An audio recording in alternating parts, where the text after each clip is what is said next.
पिता बस अपने बेटे की पीठ थपथपाना चाहते थे, लेकिन गलती से उन्होंने कुछ नरम और फुलफुलासा महसूस किया। उस अजीब स्पर्श से उन्हें कुछ गड़बड़ लगी। जब उन्होंने उठकर देखा तो उनकी आंखें डर से फटी की फटी रह गईं। वो कोई इंसान नहीं, बल्कि एक छोटे भालू का बच्चा था। उन्होंने तुरंत बेटे को जगाया और भागने की कोशिश की, लेकिन जैसे ही उन्होंने पीछे मुड़कर देखा, सामने भालू की मां अपने बच्चे को ढूंढ रही थी। पिता ने झटपट छोटे भालू को बाहर फेंका, सामान समेटा और गाड़ी स्टार्ट कर दी। लेकिन जैसे ही वह भालू की मां को पीछे छोड़कर भागने लगे, उन्होंने देखा कि वो छोटा भालू फिर से उनकी गाड़ी में चढ़ आया है। पीछे रह गई भालू की मां अब भी अपने बच्चे को खोज रही थी।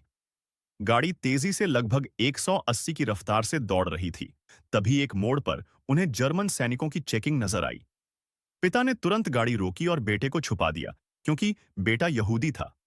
जब गाड़ी जांच के लिए रोकी गई, तो एक अधिकारी ने पिता से पहचान पत्र मांगा।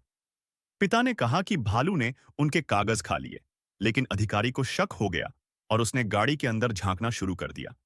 जल्दी ही उसे लड़का दिख गया। पिता ने जब देखा कि उनकी पोल खुल गई है, तो उन्होंने गाड़ी को तेज दौड़ा दी।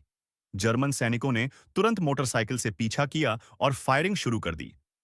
पिता ने फुर्ती से बेटे को ड्राइविंग सीट पर बैठा दिया और खुद गाड़ी से स्पेयर टायर निकालकर पीछा कर रहे सैनिकों पर फेंक दिया।